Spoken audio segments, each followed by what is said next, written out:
I'm Kier.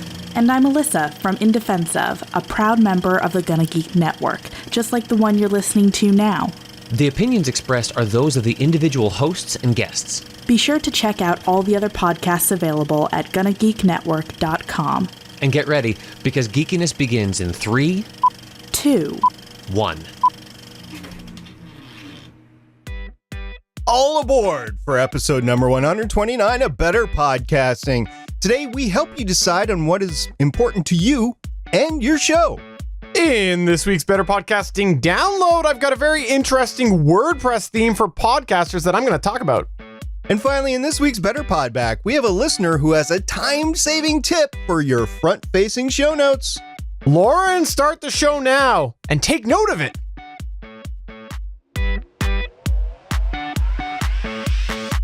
Welcome to Better Podcasting, a show where we talk about podcast tips, tools, and best practices to help you succeed with your podcast.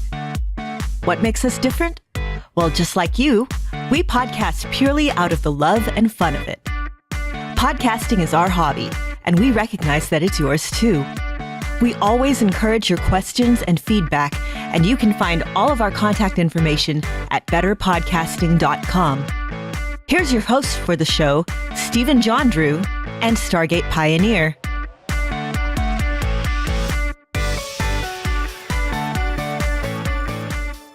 Welcome to episode 129 of Better Podcasting. I am Stephen John Drew, and with me, of course, is Stargate Pioneer. Loud and in person. Yes, it's not a bot this year. It's not about this episode. I'm actually saying stuff live. There's no soundboard here. This is actually me. Sorry, I had to stop the soundboard. My apologies. Sorry, everybody. We're here with another episode of Better Podcasting. We're going to tell you all about the latest and greatest in the world of podcasting and try to make your hobby podcast a little bit better. We are all about the hobby podcast here, but if you're not just a hobbyist, you can go ahead and still listen. We hopefully will have a couple of good tips for you. And sometimes you will give us the tips through your How I Saved My Podcast story. This is a segment that we like to do where we encourage you to tell us how exactly have you saved your podcast. You can go ahead and send that into us through any of the contact methods. You can go over to betterpodcasting.com, facebook.com/betterpodcasting, tweet us at betterpod. Send us an email. It doesn't matter, but we want to know how have you saved your podcast. And we'll play a little clip on the show. Now, with that said, today SP has a special take on this, doesn't he? I do. I have transformed our How I Save My Podcast segment or story into a How I Could Have Saved My Podcast segment or story. So I will leave the name out of this to protect the innocent, but I did see a post somewhere online that had the title "Backup While Using Zencastr?" ? And I was like, what's this about? So I kept reading. Hi, everyone. I use Zencastr to record my podcast, The Entrepreneurial Musician. The platform is great when it works, but I recently had an hour-long interview where the person I interviewed's file didn't upload afterwards, and the whole thing was lost. I said some adult words at a loud volume. Does anybody use Zencastr who also uses something to back up both ends of the conversation? I read that audio hijack could be used, but haven't had the time yet to mess around with it until it worked. Thanks for any suggestions. Yeah, I got a suggestion for you. Hardware recorder, like a portable recorder, like a Zoom H5, a Zoom H6, something like that. Even a Tascam DR40, anything like that could work with 2 XLR connections. And yeah, that's a good way to back up any digital recording, because in this particular case, it wasn't the podcaster that was really, quote unquote, at fault. It was his guest who might not have had a capable enough computer. So if you're interviewing some people or you have co-hosts that might not have capable computers, you're going to run into this. I've heard story after story after story, and it's not just limited to Zencastr. It's anything that does the Zencastr sort of thing, like TriCast or Ringer. So yeah, you got to be careful about what you do. And in order to save your podcast, always have a backup. Always have a backup. Always have a backup. It's a great tip. And yes, that is definitely how you could have saved your podcast. So please send us in those stories. Now, let's go ahead and tell you a little bit about making decisions. What?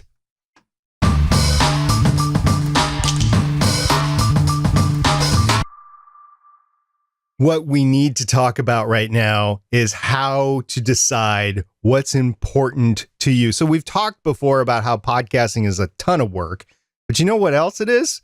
It's a lot of deciding. You got to decide on what kind of microphone you need. You got to decide on who your co-host is or whether or not to fire your co-host. You got to decide on where you want to throw your podcast. You got to decide on a whole bunch of stuff, how long your episode is, what the topic is, blah, blah, blah.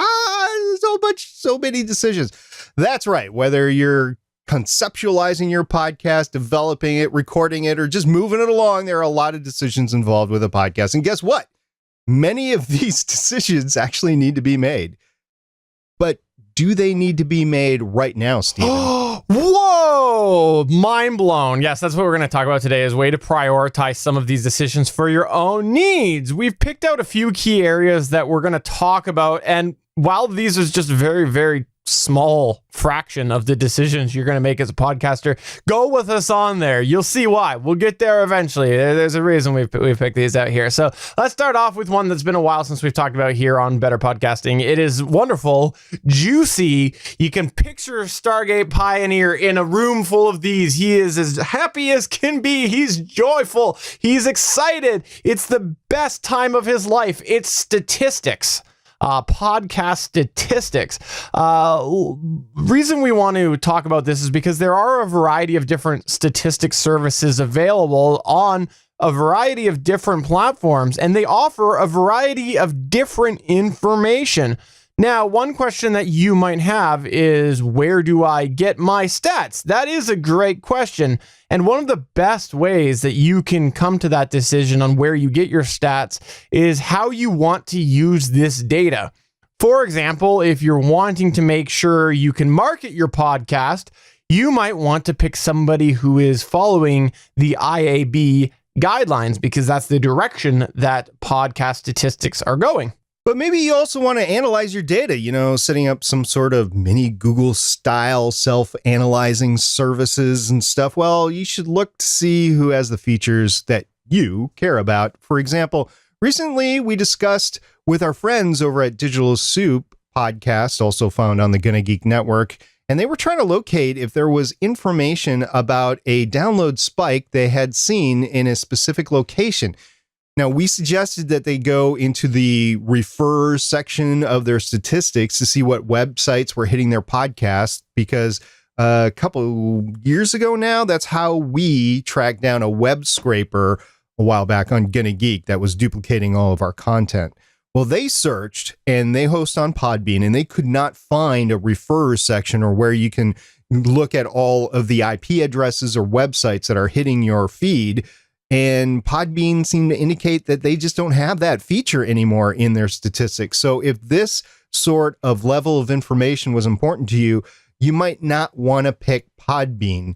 So similarly, you may be debating on the Libsyn Advanced Statistics. I know a lot of podcasters debate on going from that 250 plan to that 400 plan, which is a change of $5 a month, which adds up over the course of a year, right? Well, we advocate start with the more basic statistics and see if it gives you everything that you care about. And if not, then go ahead and pay that little additional premium to upgrade, because you're going to be paying for statistics somewhere along the line. Absolutely. But on the other hand, you might not be needing to know as much detail, but do need reliable statistics. Then you might be able to just go with something that is free, such as PodTrack or Blueberry. So that's another thing, is you might not need as much detail. Alternatively, maybe you're looking just to see in general if you're going up or down. The odds are that any media host that you pick is going to give you this information, even if they're not IAB compliant. Well, working towards IAB compliance, that's a little asterisk there. But absolutely, this is something that you need to know.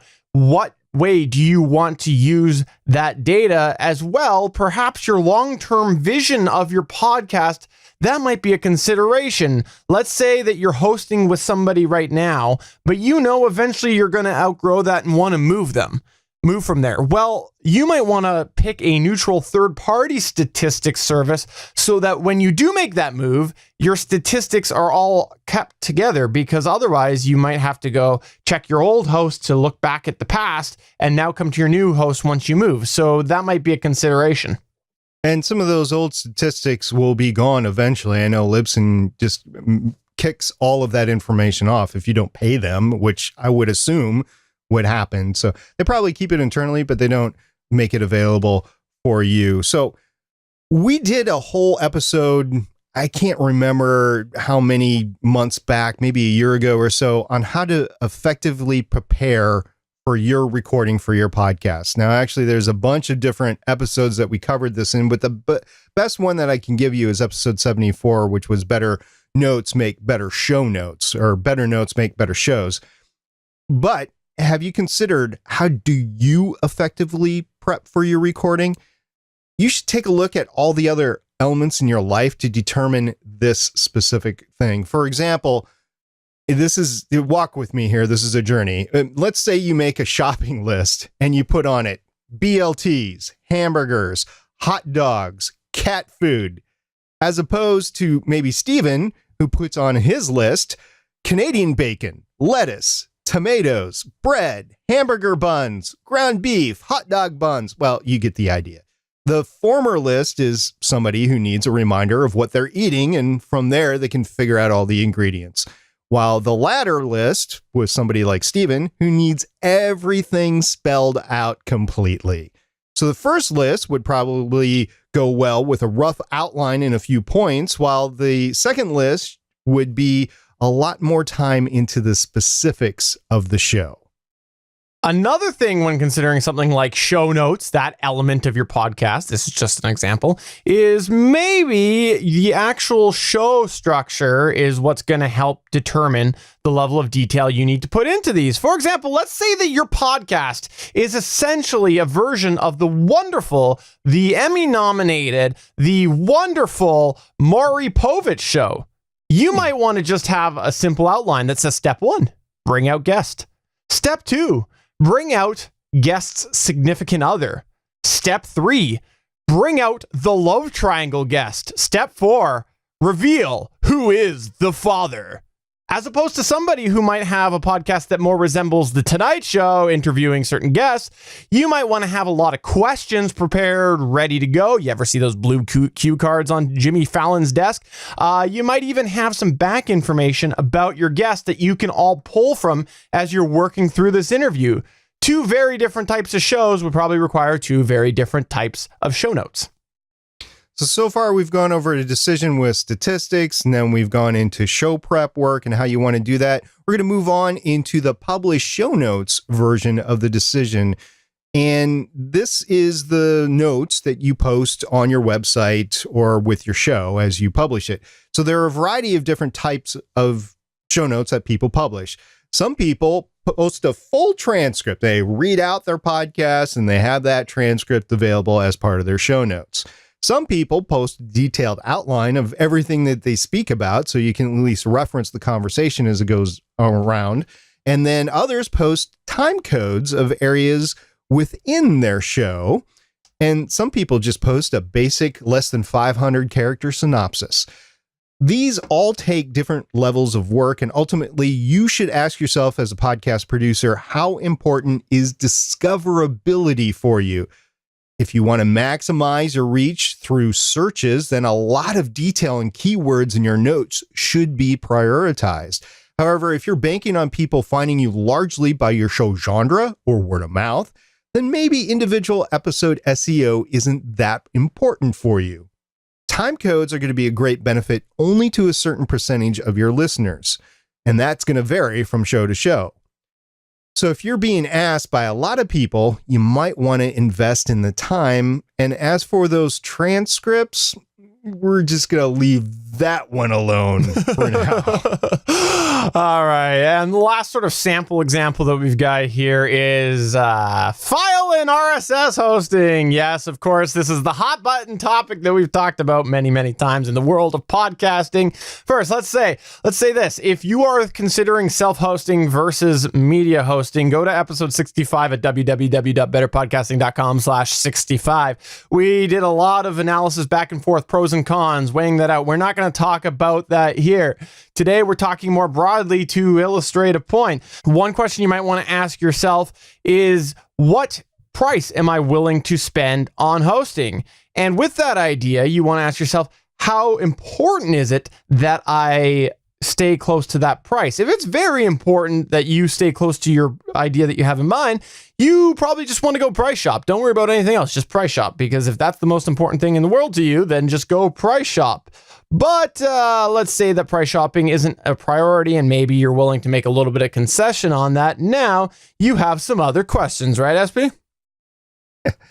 Yeah, so if price shopping isn't a priority, you can ask yourself now, some people are going to say, I want a simple experience, and that means media hosting.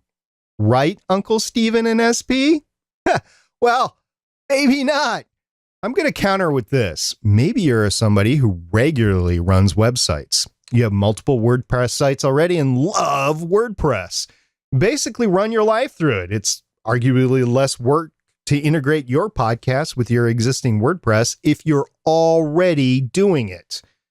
Now wait. Conversely, maybe you don't even want to touch WordPress. It's a lot of work. It's a lot of technical detail. You just don't want to deal with it. You're afraid and you don't care what it costs. And you want to make it as simple as possible. Here's a curveball that you would never see coming from me. Media hosting isn't for you. What? Say what? I said it. Media hosting isn't for you. You should actually pay somebody to take care of your podcast. Mind blown. Didn't see that one coming, did you, Steven? No, I didn't. Okay, so yes, that's a little extreme of an example, and we recognize as a hobbyist that's probably not going to happen for you, but we wanted to illustrate these two very converse examples to shed a different light on this decision. These are two possible, very different types of people working on the same decision, choosing how to host their podcast, and they might come to very different decisions, especially if you're that person, that guy or that girl that just has so much money, so much. Oh, I want to be that person, SP. I want to be that person. Well, being a hobby podcaster is probably not going to get you to be that person. Of course, there's other factors that you want to decide as well, but we're really not here to talk about those. Again, episode 65, go listen to that. There's a lot of that. Ultimately, when you're deciding on this, you should analyze what are the pros and the cons of these decisions and figure it out. Figure out what is going to be most comfortable for you and what's going to just send those chills down your spine. Figure it out and write them, maybe write things out, take a look, and figure out where do these prioritize for you. Which brings us to our conclusion. Now, we've only talked about a few different elements of decisions that need to be made. And yes, there's a lot more we could have gone over, but this was entirely intentional, as we mentioned.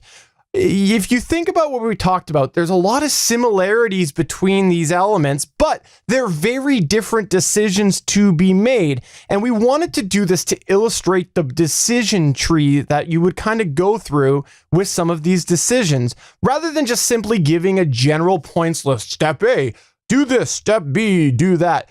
So no matter what the decision is that you're looking, you should consider a variety of these factors as you walk through. Some of these factors are, what is your level of comfort with the item that you're deciding upon? How much money are you looking to spend? What's your budget? Will you be disappointed if you make certain concessions with a certain feature? So trade-offs, you got to take those into consideration. Are you willing to put a lot of time into making whatever it is you're deciding on work? So time versus money there. How organized are you? How are you going to stay on topic or stay on this particular thing as you produce episodes week in, week out, or whatever your cycle really is? And here's the other thing. Are you a risk taker? Do you like going for the penny stocks? Or do you like going to Vegas to invest in your future? Or do you like the more long-term, just big, huge mutual bonds, stuff like that?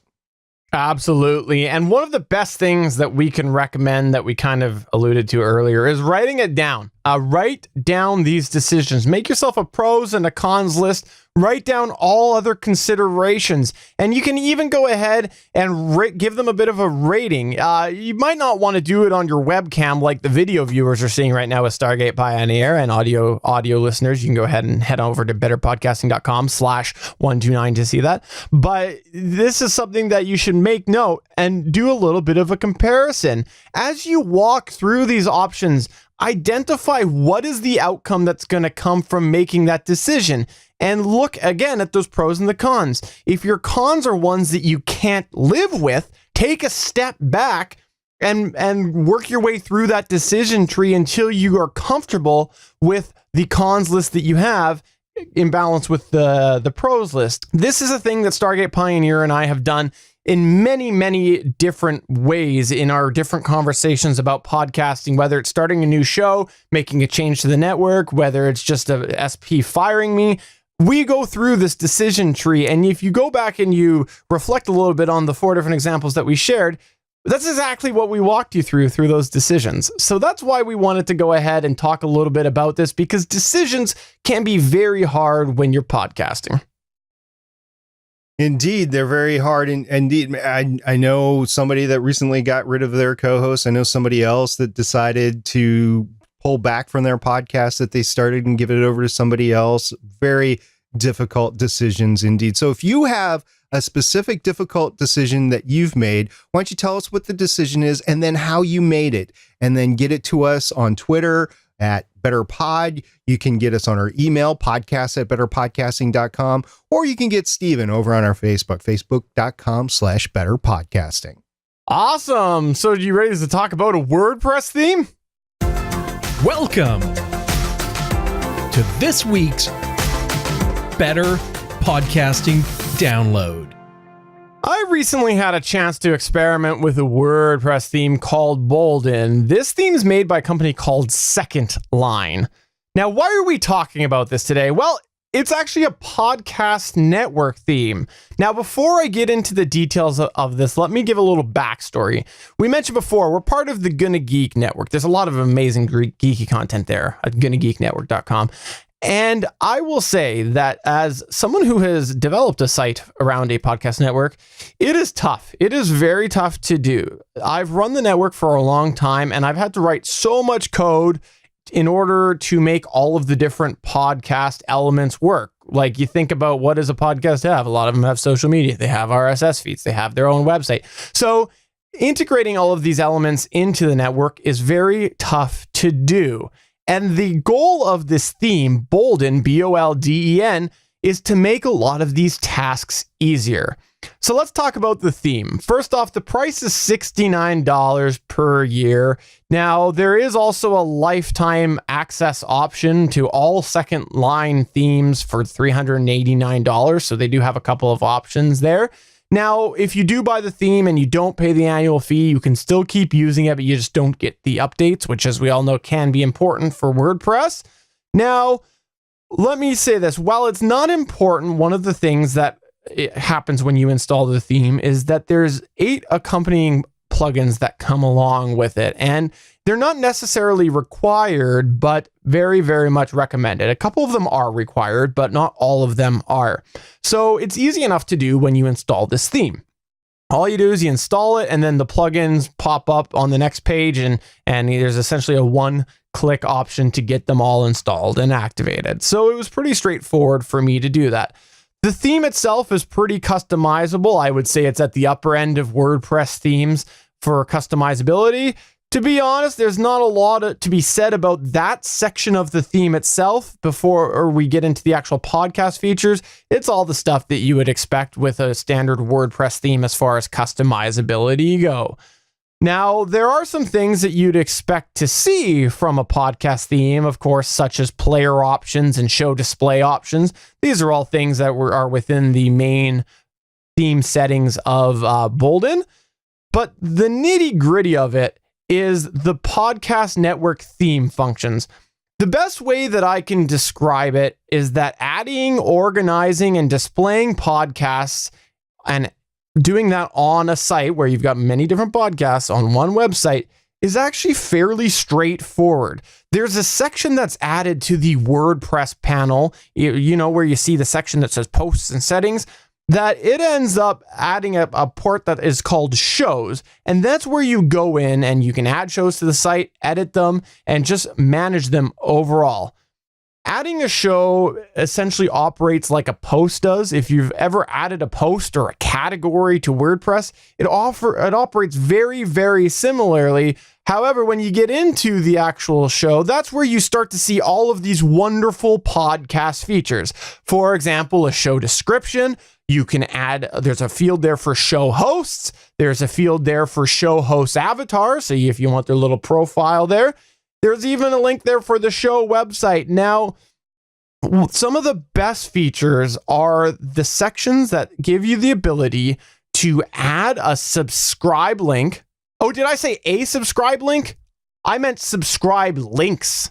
Yes, you can go in and add multiple subscribe links, which is really easy to do. It's like you would expect a little button to hit add subscribe link and then an option to paste it in and say what it is. There's a whole bunch of pre-populated podcast related options in there. The same thing goes with the social media experience. You select a pre-populated icon and you add the URL to the social media. It is incredibly simple to get these in. And these are the tough parts that I've found as someone who runs a podcast network, is making sure all of this information is accessible, because usually you're going in and having to manually add it, or you're having to go in and put in just like a dump of HTML code.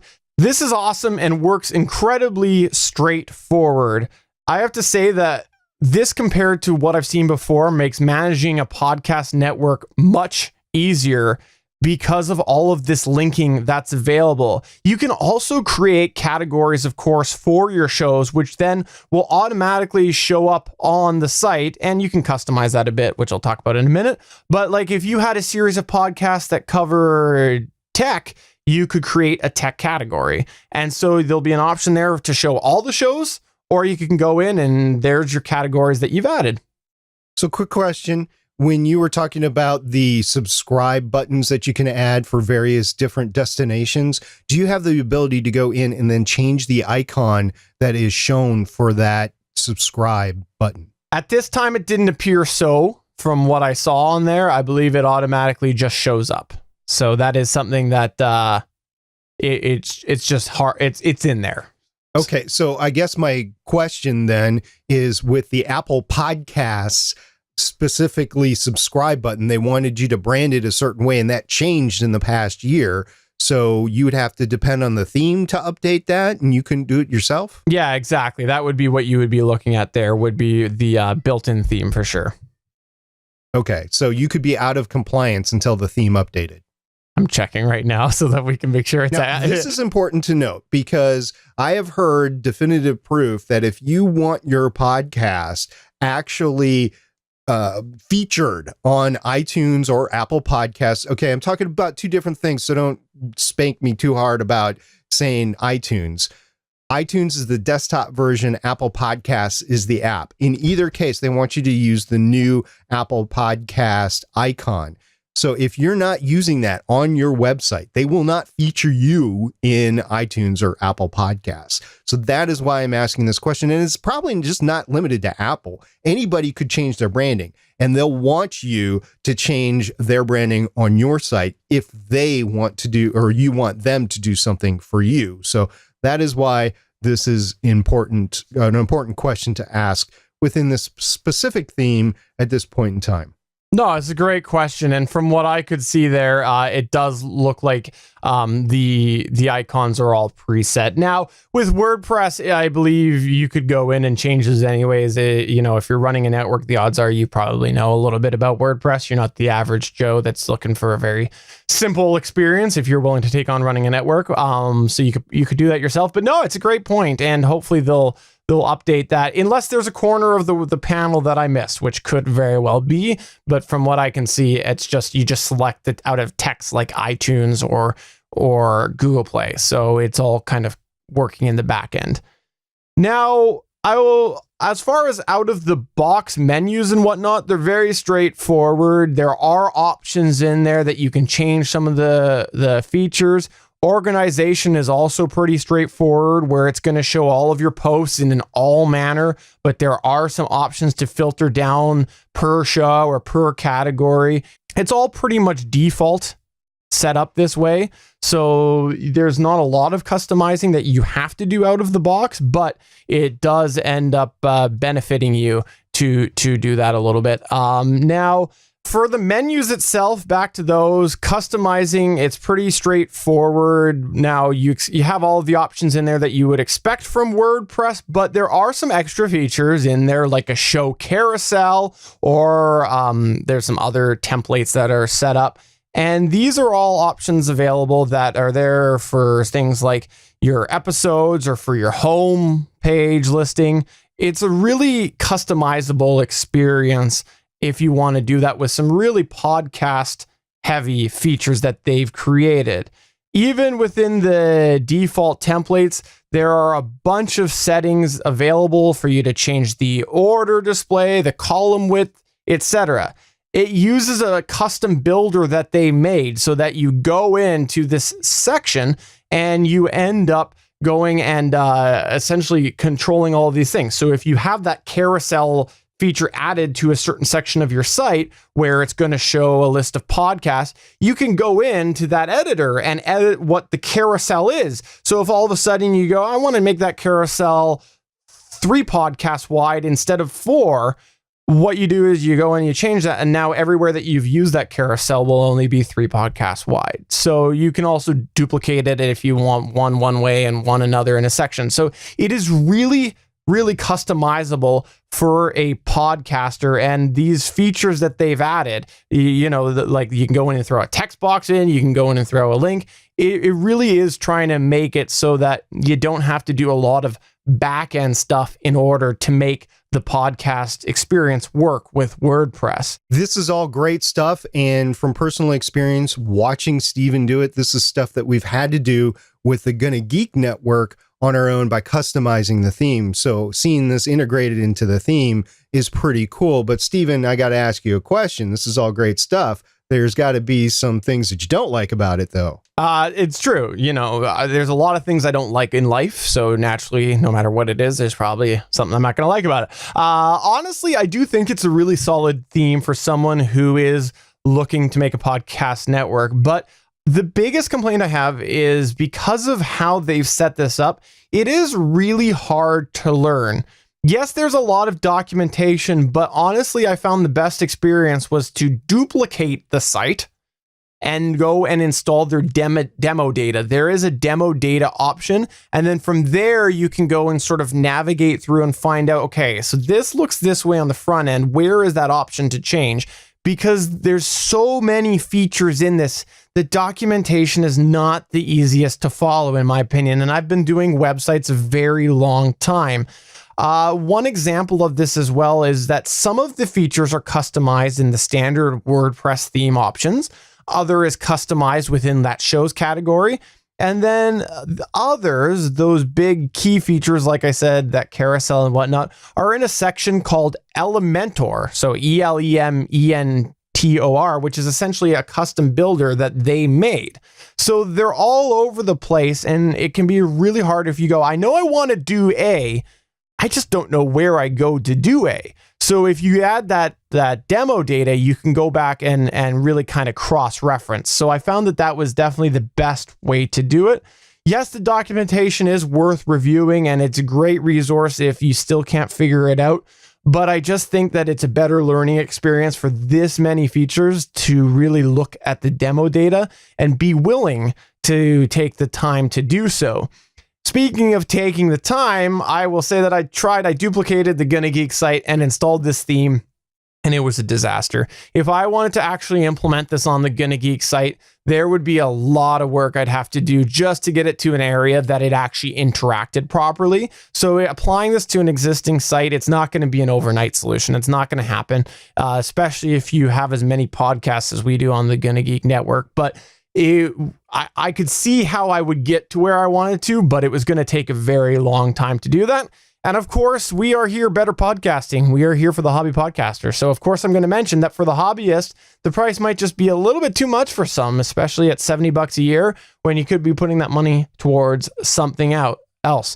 Now, with all of that said, I will say I am still considering it myself for the Gonna Geek site. There's a lot of manual work that I have to do as the administrator behind the Gonna Geek site. And a lot of that work means that only I can do it. So I might be on vacation, and before that I might be away for work, and before that it might be my son's birthday. That means that I have to essentially either fit in this stuff, or everybody has to wait for me to get done my work in order to add somebody to the site. With something like this, yes, it's complex, but I could conceivably go and give SP a set of directions and say, SP, follow this, and you'll be able to add a site to Gonna Geek. And SP will succeed at breaking the site, I'm sure. Yeah, whatever. But conceivably, I could do it. I would have to make it very, very detailed and probably have a webinar for him to follow. But he could then at least do it. The potential is there. So it is a really, really functional theme. And yes, it is new. So bugs, stability, all of that there, I'm not going to comment on because it is a new theme. It was just released a month or two ago. So I'm not going to comment on any of that. But it definitely has great functionality for a podcaster, and I will say that I am definitely considering this. So if you want to check this out, head on over to betterpodcasting.com/129. Put a link in there of where you can check this out. And if you have any questions about this, let me know, because hopefully I can answer them. I just didn't want to go into too far down that rabbit hole because I know there's a lot of people listening who probably don't care. Well, I think everybody's at least curious about what it takes to, if you don't have a WordPress for your podcast, you know, what goes on behind the scenes for all that stuff. And a lot of the widgets that you talked about, or the little programs that you talked about, should be on any podcast site. And if you only have one podcast on your site, it's pretty easy to do with most WordPress themes. If you have a network, this has been a topic of discussion that I've seen in Reddit forums for the past year. I know Steven's talked about stuff he's run across in the Facebook feeds and in the groups for podcasting about just people asking, hey, what kind of a WordPress theme do you use for a network? Because a lot of people are thinking about starting a network.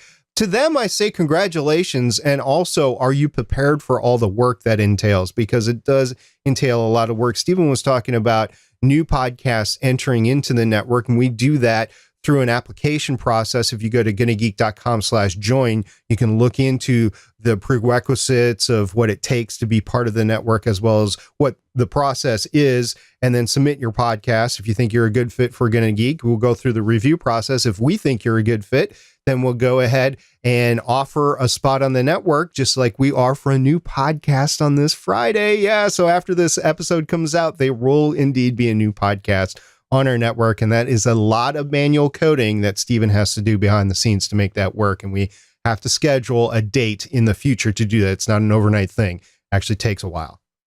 So yeah, Bolden, Bolden by Second Line Themes. Again, if you go to betterpodcasting.com/129, there'll be a link in there. And definitely was impressed with what I saw. I will admit I was skeptical when I got my hands on this and was very, very happy with what I saw. So there you go. Maybe it's for you. Maybe it's not. Every web developer knows themselves and what they prefer to do as far as developing goes. But let's go ahead and move on to Better Podback.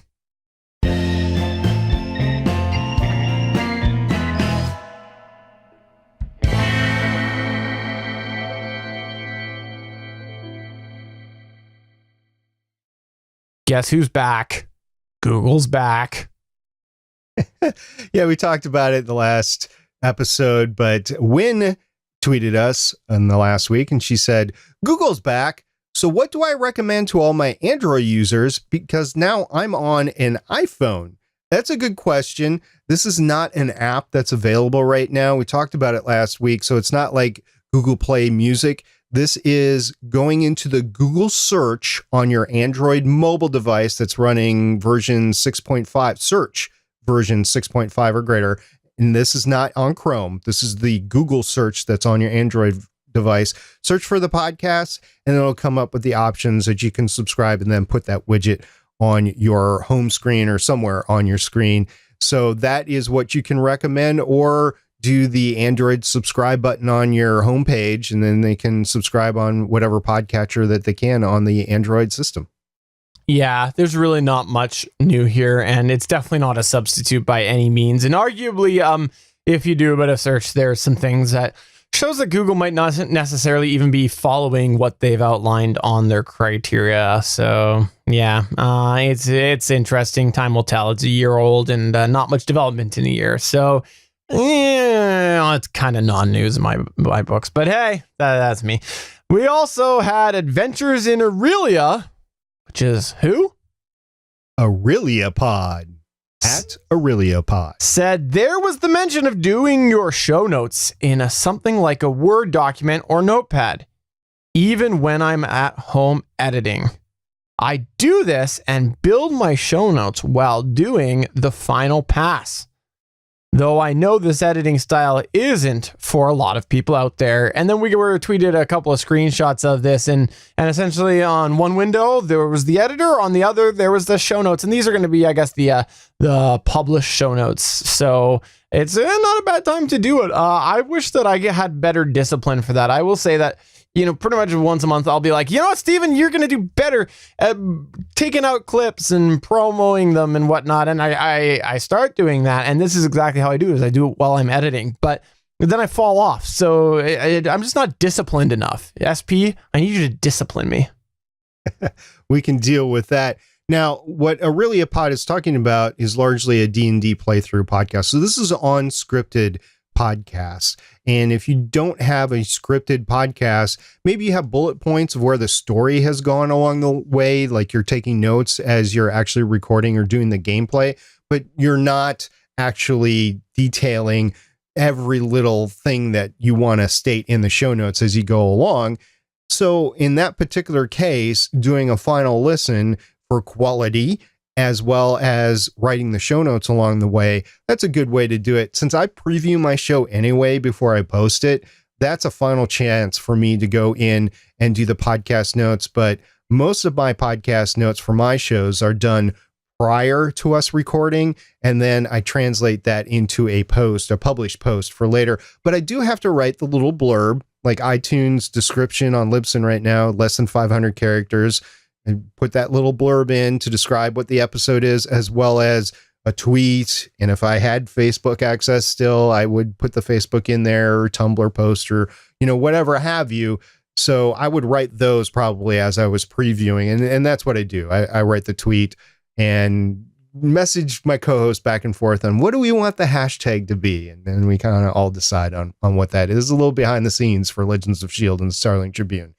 And then we decide on what it is, and then we edit it out. So yes, Adventures in Aurelia, this is a way that you can do it for versions of shows, but it won't work for all versions of shows. No. And finally, we did get a couple of comments here over the last few weeks about the shootout, I should say, that I did with the big microphones, which you can find over on youtube.com/GonnaGeekGear. This is the one where I did the BP40, the 320, the PR40, a whole bunch of stuff. And we had two comments over the last couple of weeks. One of them was from Robert, and Robert said, "To my ear, the SM7B sounded the best on your voice for narration. Thanks for doing the shootout." We also had Minion Rocks say, "I like the EV RE320 and the Heil PR40. The PR40 seems to have a bit more low-end and plosive popping, judging from this video. Not sure what your settings were for the bass roll-off switch on the RE320. It has two settings, flat, which isn't actually flat, but it's what EV calls flat, and kick drum, which a lot of announcers seem to like for its scoop curve and talk radio DJ style sound. Those would be the two mics I'd fight over. Great video. Thanks." Oh, it's been so long, and I should have written it down in the description. I'm pretty sure I ran that thing flat. Usually that's what I do. I'm flat right now on my Electro Voice RE320. And by the way, since you're talking about the Electro Voice RE320, I think we need to mention that this podcast was recorded entirely with Electro Voice RE320 microphones. Steven is actually converted over to use his Electro Voice RE320. He's trying to do a little comparison between the 320 and maybe the Heil PR781 that he used for the last few weeks. And we will see how that goes. Don't judge him on his sound completely this week because he's got to dial that sucker back in to how he likes it. But he wanted to do a straight comparison to the settings with the Heil PR781 last week. So from what you've heard so far in your in-ear monitors, sir, how do you like this compared to the PR781? Took out my in-ear monitor a long time ago because I hated it. So no, I'm just joking. Totally kidding. Fun fact. So we do stream this live on Wednesdays at 5 p.m. Pacific time. That's 8 p.m. Eastern at www.geeks.live. We actually already got an email from loyal listener Johnny Pennington who had said, I cannot believe it. After a great and complete review of the Heil PR781, I thought that Steven would be long for his Audio-Technica BP40 microphone, but no, Steven's been lured into using the SP RE320 world. Has Steven been corrupted or has he been zombified by SP? These are questions that we must all ponder. So obviously the listeners are noticing already the 320. So I'm glad you mentioned it. So I wanted to check that off my list.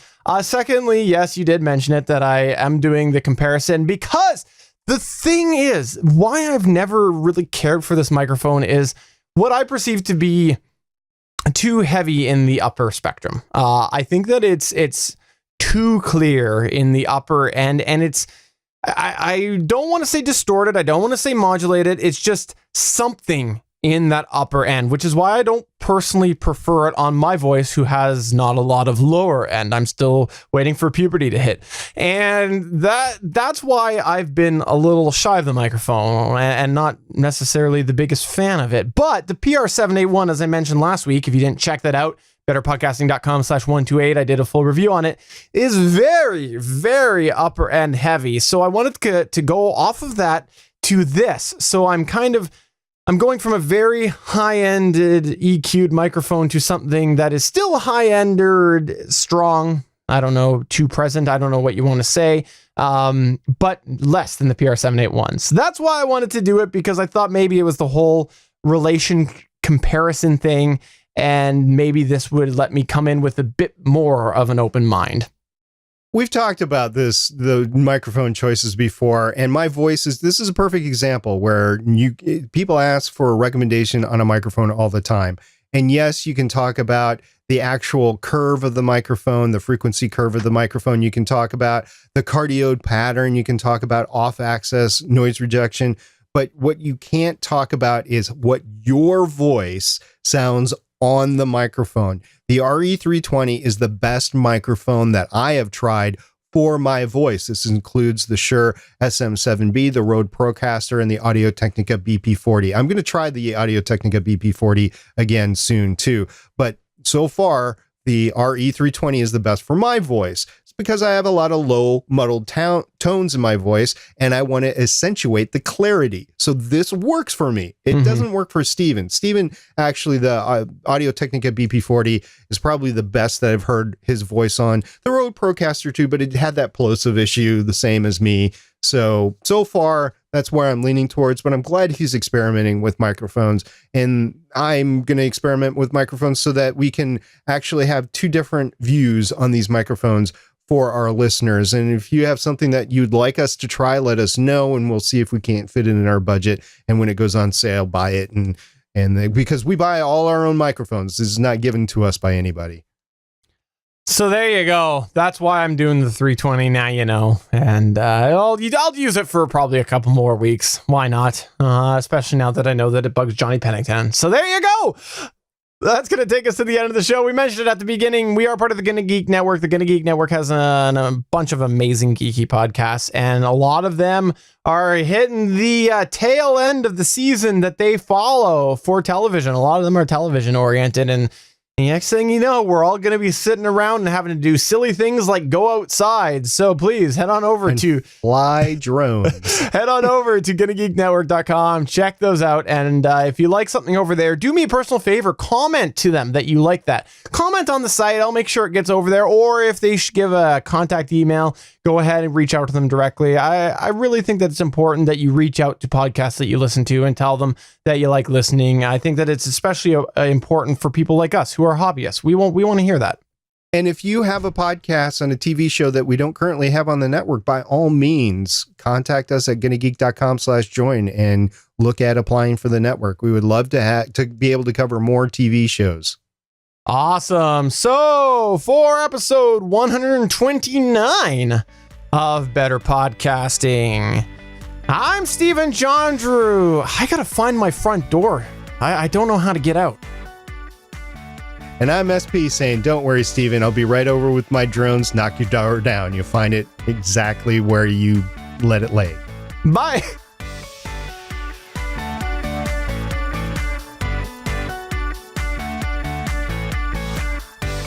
Thank you for listening to another episode of Better Podcasting. We want to hear from you. You can find all of our contact information at betterpodcasting.com. If you like the show, please consider giving us a 5-star review in iTunes. We encourage you to check out all of the other geeky podcasts available at GonnaGeekNetwork.com. This has been a Gonna Geek production. Thanks for listening, and we will see you again next week.